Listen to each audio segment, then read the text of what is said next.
obrigado pela tua palavra que é viva e eficaz. Muito obrigado por esse dia na sua presença. Esteja nos abençoando e nos guardando segundo o teu querer. Essa é a nossa oração que nós fazemos, ó Pai, no nome de Jesus. Amém. Quando falamos em bem-aventurado, como na última mensagem eu comentei que vem de uma palavrinha no grego que é makarios, que significa uma alegria permanente, ou você ter uma alegria independente da circunstância, que Jesus ele estava exortando as multidões que estavam seguindo ele ali no seu ano da popularidade, que era a época que as multidões o seguiam, para ter um estilo de vida bem-aventurado, ou seja, você viver feliz independente da circunstância. Só que para você ser feliz independente da circunstância, você ser esse bem-aventurado que Jesus ele faz uma listagem aqui, você precisa estar atento às orientações e aos preceitos que a palavra de Deus deixa, que todas as vezes que você segue o conselho de Deus, segue o conselho da palavra de Deus, do Deus da palavra, você se torna um bem-aventurado. Por isso que talvez você pode estar se perguntando, mas pastor, é só nesse texto de Mateus, que no Sermão da Montanha, que fala de bem-aventurado? Não. Na Bíblia encontramos vários textos que faz menção de instruções para você ter um viver bem-aventurado, como por exemplo no Salmo 1 que nós lemos na nossa devocional, que fala, olha, bem-aventurado aquele que não anda segundo o conselho dos ímpios, nem se detém no caminho dos pecadores e nem se assenta na roda dos escarnecedores. Então são vários textos que de Gênesis a Apocalipse encontra orientações para você ser bem-aventurado. Mas o que distingue esse texto aqui que nós estamos estudando dos demais é o fato de estarem ligados diretamente ao reino dos céus. Ou seja, para você ser um bem-aventurado, você está ligado automaticamente no reino dos céus. E sem contar, como eu disse na mensagem passada, que cada ensinamento, cada orientação, cada exortação para você ser um bem-aventurado vem acompanhado de uma promessa. Não vem somente sozinho. Porque fala, olha, se você for bem-aventurado, isso irá acontecer na sua vida. Ou seja, a consequência de você ter um viver, ter uma caminhada ao lado de Deus. O versículo de número 7, o texto diz assim, bem-aventurados os misericordiosos. Certa vez um aluno na escola bíblica perguntou para mim qual a diferença entre graça e misericórdia. Porque até hoje eu vejo muitos cristãos que pensam que graça e misericórdia é a mesma coisa. E não é. E de uma maneira bem didática, assim, que eu pensei e simples para explicar para aquela criança, eu disse que graça é um favor imerecido, ou seja, é tudo aquilo que nós recebemos sem merecer. Efésios capítulo 2, versículo 8 diz que pela graça sois salvos, isso não vem de vós, é um dom de Deus. Então a graça é aquilo que nós recebemos sem merecer. Já a misericórdia é aquilo que nós não recebemos, embora mereçamos. Que por direito nós teríamos direito à condenação, porque todos pecaram e separados estão da glória de Deus. Só que Deus prova o seu amor para conosco em que Cristo morreu por nós, sendo nós ainda pecadores. E ainda citando um texto de Lamentações de Jeremias, capítulo 3, diz que as misericórdias do Senhor é a causa de nós não sermos consumidos, pois elas se renovam a cada manhã. Certo jovem, no período medieval, ele foi pego roubando numa feira livre. E a pena era bastante rigorosa para quem cometesse esse crime, até para incentivar a diminuição da criminalidade. Era executado em praça pública quem fosse pego roubando. E aquele jovem, ele já estava condenado à morte, e a sua mãe marcou uma audiência com o rei para interceder junto ao rei por seu filho. E aquela mulher chegou aos pés do rei e falou: eu estou aqui para pedir misericórdia pelo meu filho. Aí o rei falou: mas seu filho não é digno de misericórdia. Ela falou: eu sei, tanto é que se ele fosse digno eu não estaria aqui, porque não seria misericórdia.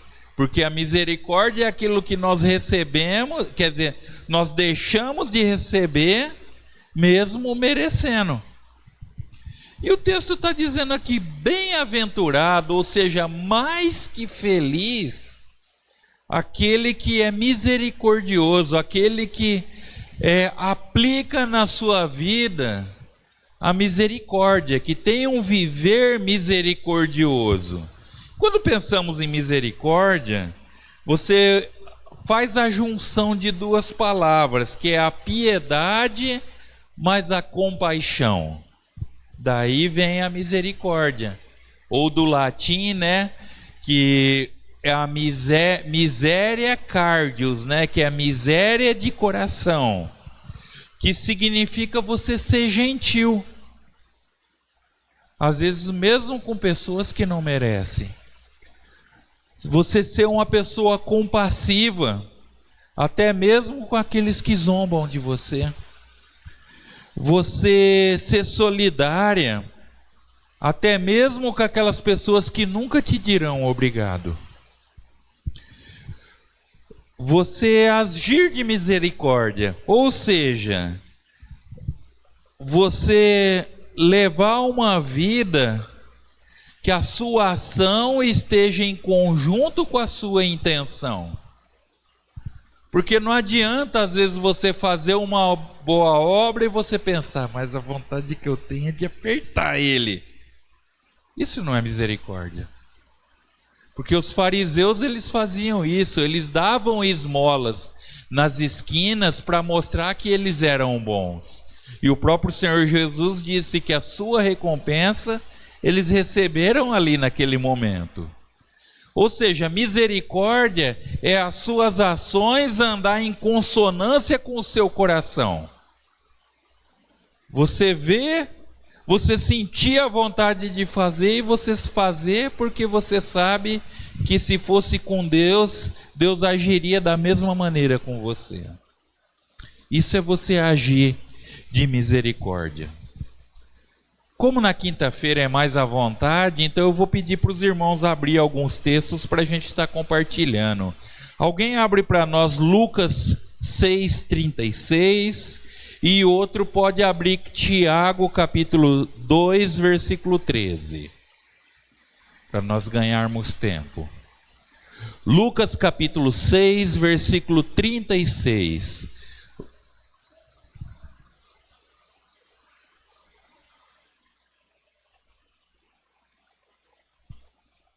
O próprio Senhor Jesus, em um outro texto, falando: sede misericordiosos, porque o próprio Deus, ele é misericordioso. Porque talvez você fala: pastor, não dá para ser misericordioso, hoje o pessoal está terrível, hoje as coisas andam de mal a pior. Mas se nós formos tirar, por exemplo, o ser humano, talvez você não consiga numa totalidade achar razão para você ser misericordioso. Mas lembre-se que Deus agiu de misericórdia com você. Lembre-se que Deus, ele amou você mesmo antes de você saber quem ele era. Isso é misericordioso. Isso é você ter compreensão que alguém já usou de misericórdia na sua vida. Por isso que você está aqui nessa noite.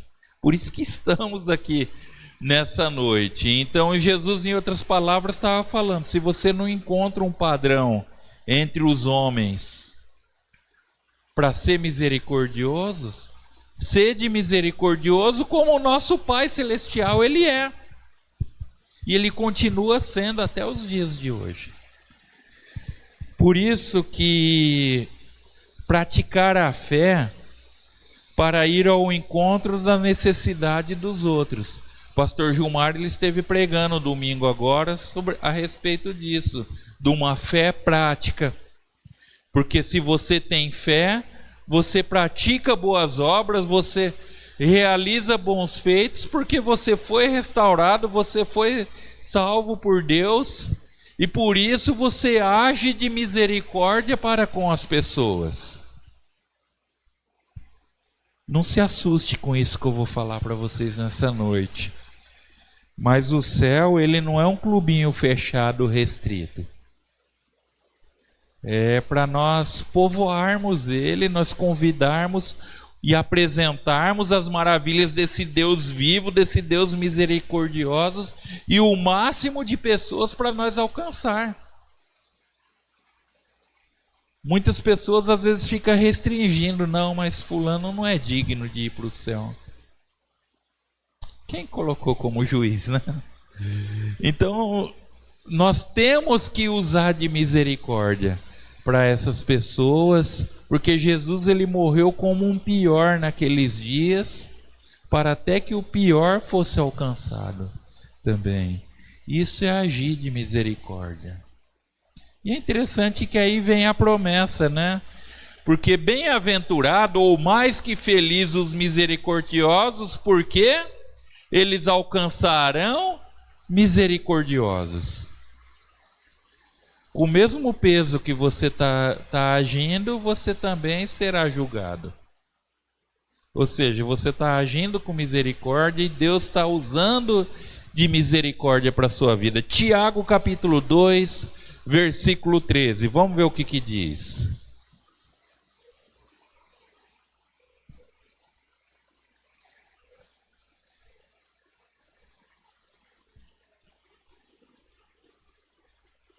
A misericórdia triunfa sobre o juízo.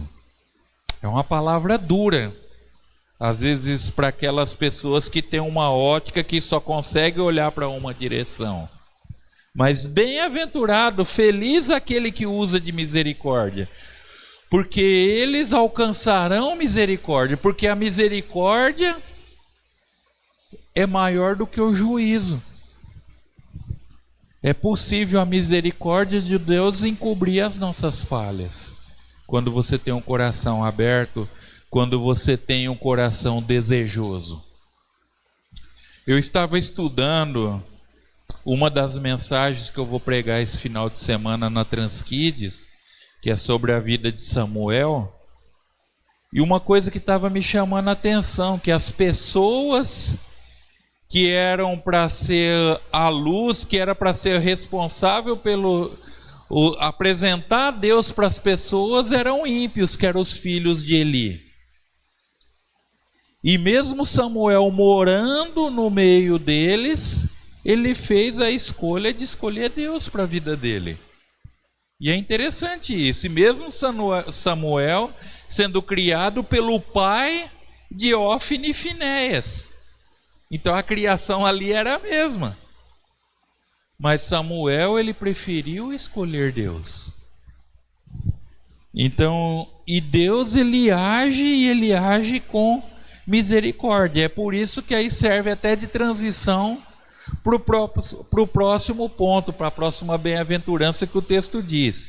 Bem-aventurados os puros de coração, pois eles verão a Deus. quando fala de pureza de coração, fala questão de limpeza, sem mácula. Não tem como eu não lembrar daquela musiquinha do livro Sem Palavras, né? Meu coração era sujo, mas Cristo aqui já entrou.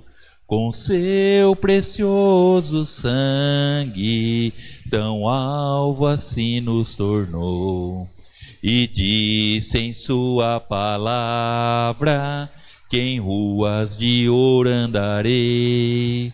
Ó dia feliz quando eu criei, e a vida eterna ganhei.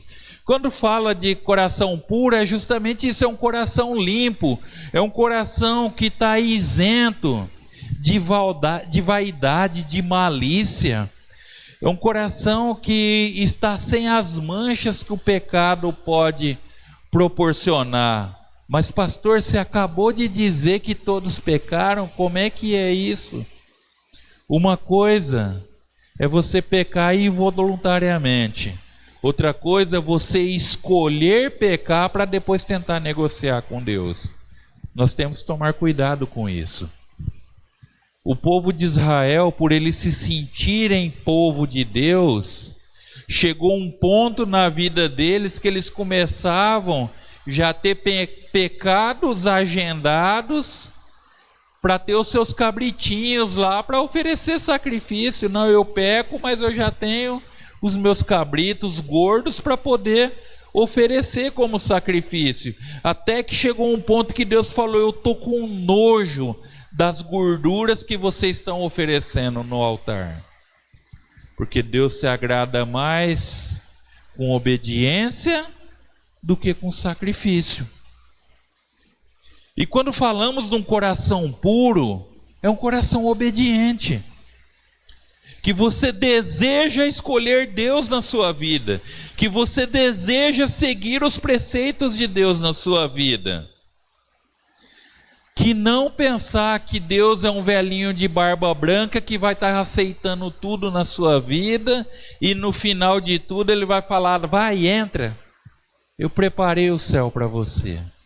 Não é isso que a palavra de Deus nos ensina, não é isso que a palavra de Deus nos exorta, que fala a respeito da personalidade. Quando fala coração aqui, Jesus ele não estava falando daquele órgão que pulsa, que bombeia sangue para o restante do nosso corpo. Coração, tanto no Antigo Testamento quanto no Novo, está relacionado à nossa mente, ou seja, o centro da nossa personalidade, da nossa mente, da nossa razão, da nossa emoção. Abram suas Bíblias, Salmo de número 4, versículo 7, e outro irmão abra Salmo 24, versículos 4, 5 e 6. Salmo de número 4, versículo 7.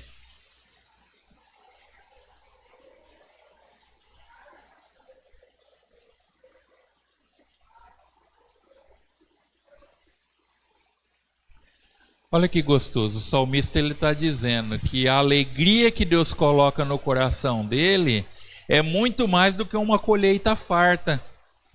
Sendo que naquela época, diga-se de passagem, naquela época uma pessoa era considerada alegre, era uma pessoa feliz, uma pessoa abençoada, que estava sob a proteção de Deus quando tinha uma colheita farta, quando tinha muitos filhos.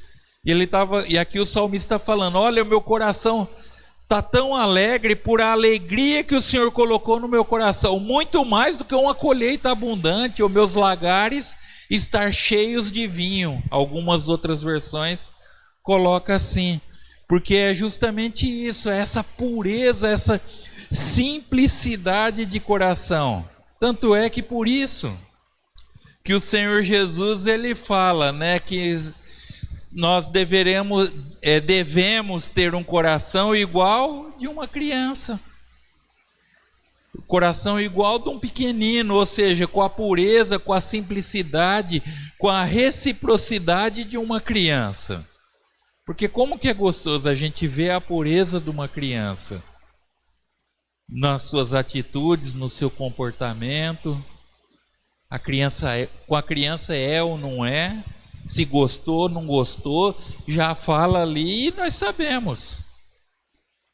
Assim é surpreendente os irmãos que têm a oportunidade de participar dos nossos cultos infantil, ver como que Deus tem trabalhado e agido grandiosamente no meio das nossas crianças. E tem sido algo muito, muito especial. E quando nós pensamos em pureza de coração, quando Jesus estava falando, mais do que feliz aquele que é puro de coração, isso está relacionado com a santidade. Ou seja, é um estilo de vida, um dia de cada vez. Todos os dias você acordar e você ter a compreensão que você vai viver para a glória de Deus. Isso é santidade. É um processo que começa na sua conversão e vai terminar só quando você é promovido para os céus, que aí você é glorificado. Por isso que quando falamos em santidade, está correlacionado à pureza de coração. É um estilo de vida separado para Deus, que cuida dos nossos pensamentos e das nossas ações. Ou nas palavras do autor do William Sheldon, naquele best-seller dele, em meus passos que faria Jesus. Todas as vezes quando você for fazer alguma coisa, você perguntar: Senhor, isso que eu estou fazendo é do seu agrado? Eu devo fazer isso? A ideia desse livro não é original, foi tirada da própria palavra de Deus. Se nós olharmos para a vida de Davi, mesmo com as suas vidas, com seus tropeços, com seus erros, mas quando tinha uma batalha, quando tinha situações, até mesmo quando a sua mulher, filhos foram sequestrados, ele não agiu por impulso. Ele pegou e falou: Senhor, eu devo ir atrás dos amalequitas? Deus falou: vai. E se eu for, eu vou alcançar a vitória? Vai, que eu te darei a vitória. E isso é um viver de santidade, de pureza de coração. Porque Davi, ele havia errado, porque ele tinha partido para uma guerra que nem era dele. E quando ele chegou, ele encontrou a cidade saqueada, todas as mulheres, as crianças dali, de Ziclac, inclusive todos os bens, todas as riquezas foram saqueados. Porque ele estava tão preocupado com outras coisas que não lhe dizia respeito, que quando ele foi olhar para o dele, já tinha ido. Mas mesmo assim ele se humilhou, que foi uma situação tão intensa que o texto diz que os homens queriam apedrejar ele, e ele orou: Senhor, eu devo ir? Senhor, e se eu for, eu vou alcançar a vitória? E o texto diz que com 400 homens eles foram e venceram aquela batalha. Bem-aventurados os puros de coração. Salmo 24, de 4 a 6, o que diz?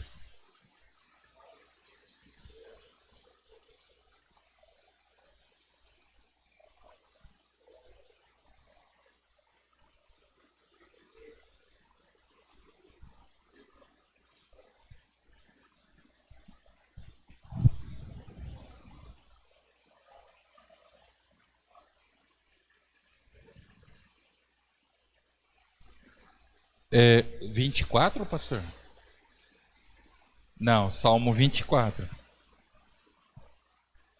De 4 a 6. Eu falei: eita, será que eu marquei errado? Salmo 24, de 4 a 6.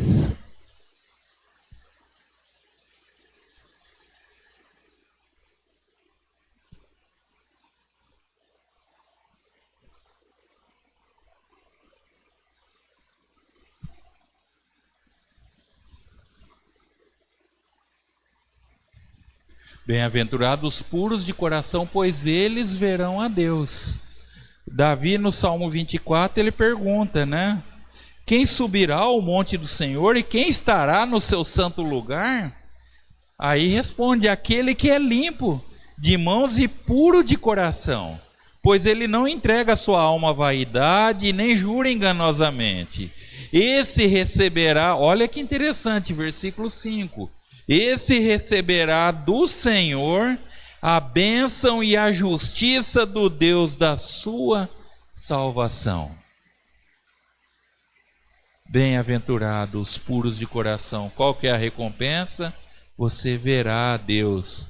Você sentirá o agir de Deus na sua vida. Sabe aquela situação que você fala, não, é de Deus. Não tem como não ser de Deus. Que as pessoas olham, como diz o Salmo de número 126, então dizia as nações, grandes coisas fez o Senhor a esses.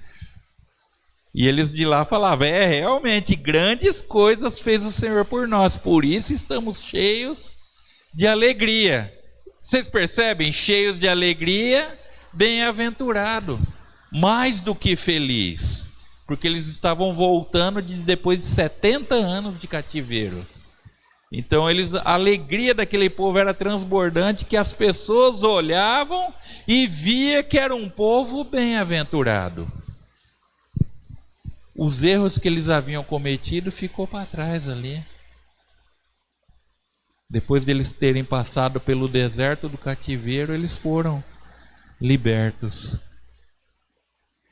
E aí vem o versículo 9 que diz assim, para nós encerrarmos essa noite: bem-aventurados os pacificadores, pois eles serão chamados filhos de Deus. Quando o profeta Isaías, 700 anos antes do nascimento de Jesus, ele descreveu como que seria Jesus, que ele diz que um menino nos nasceu, Isaías capítulo 9, versículo 6, ele diz que um menino nos nasceu e um filho se nos deu.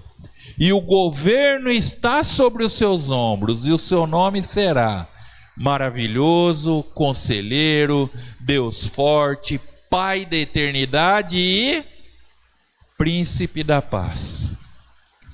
Tem pessoas que querem paz em tantas coisas e caem no erro que paz é a ausência de guerra. Mas não é isso. Paz, você só encontra a verdadeira paz, ou nas palavras do apóstolo Paulo, Filipenses capítulo 4, que ele diz que a paz que excede todo entendimento guardará os seus corações em Cristo Jesus, somente no Príncipe da Paz, porque Ele é o herdeiro de toda a paz. Então por isso que Jesus fala que para você ser um bem-aventurado, para você viver acima da alegria, você viver esse melhor de Deus, você precisa ser um pacificador. É aqueles que promovem a paz, que é um agente de paz. Porque cá para nós, só abrindo um parênteses aqui, gente para caçar confusão, o mundo está cheio. No meu período de escola, as pessoas chamavam até de isqueirinho, né? Que ficava assim atiçando o fogo assim, para ver quem que brigava, né? Se tinha uma confusão na porta da escola, já vinha aquele, ô louco, eu não deixava não, que é isso? Ó, ele xingou sua mãe, sabe? Para fazer o pessoal brigar, porque tinha pessoa que fomentava. Eu acredito que eu não sou o único a ter presenciado esse tipo de cena, né? Nas escolas. E assim, porque eles queriam ver a briga, eles queriam ver o circo pegar fogo ali mesmo, né? E eram poucos os que chegavam e falavam, deixa disso, vai cada um para sua casa, que é o papel do pacificador. Vocês percebem que quando duas nações, dois países estão para entrar em guerra, eles chamam uma pessoa de um outro país para tentar fazer um acordo de paz ali. Por quê? Porque ele está fora do problema, ele está conseguindo enxergar por uma outra ótica. E é isso que Jesus ele orienta para nós povo seu, geração eleita, nós sermos bem-aventurados no sentido de nós promovermos a paz. Porque como que você se diz filho de Deus e você está querendo promover a guerra? Você está querendo promover a contenda? Você está querendo promover a discórdia? Nós temos que tomar cuidado com isso. Eu lembro que quando eu atuava, trabalhava com jovens, nós tínhamos uma brincadeira, né, que falava, né, que às vezes quando sabia de algum fuxico, alguma fofoca que corria nos bastidores, a gente falava: ô meu irmão, você está fazendo parte do MIC? Mas o que é MIC? É Ministério de Iras e Contendas, né? Porque às vezes tem pessoas que vai e quer promover a discórdia, quer ver brigar. E não é isso que um pacificador é. Porque como que você vai falar em nome do príncipe da paz, promovendo discórdia?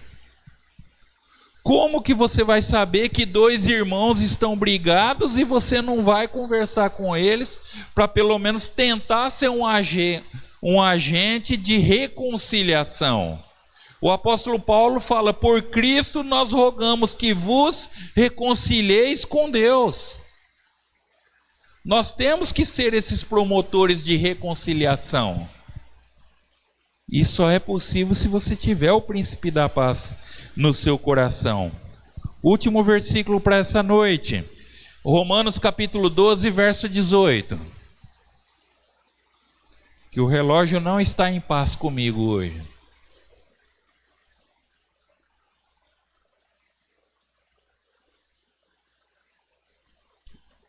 O apóstolo Paulo está dizendo: faça o que for necessário, ou faça o possível. Em algumas versões fala: no que depender de vós, tenha paz com todos. Romanos capítulo 12, versículo 18. Romanos capítulo 12, versículo 18. Algumas versões dizem assim: no que depender de vós, tenha paz com todos. Claro que vai ter situação que às vezes a pessoa não quer paz com você. Mas no que depender de você, seja um agente de transformação. Porque qual que é a promessa que dá? Bem-aventurados pacificadores, pois eles serão chamados filhos de Deus. Porque a sua identidade vai estar relacionada, você vai ter a identidade, você vai ser identificado como um promotor da paz. Porque fala: não, esse é de Deus, que esse ele está promovendo a paz. Aí surgem as 3 perguntinhas, né? Você tem sido misericordioso no seu dia a dia? Para você poder ser alcançado pela misericórdia de Deus? Você tem sido puro de coração através de palavras, ações, atitudes, para que você possa ver com clareza o agir de Deus na sua vida? Você tem sido promotor da paz? Você tem sido um embaixador, um representante do príncipe da paz? Que possamos refletir a esse respeito e que Deus assim nos ajude e Deus nos abençoe. Próxima mensagem eu vou estar falando sobre Mateus capítulo 5, de versículos de 10 a 12. Vamos orar mais uma vez?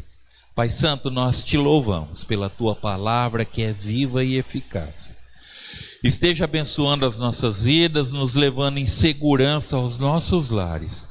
Que possamos ter a coragem e a ousadia de transformar em ações práticas no nosso dia a dia toda essa preciosa semente da tua palavra.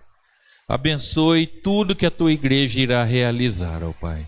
Cuida de nós, pois essa é a nossa oração que fazemos no nome de Jesus. Amém. Que Deus te abençoe e te guarde. Coração silencioso, estamos despedidos dos irmãos, mas não da presença de Deus.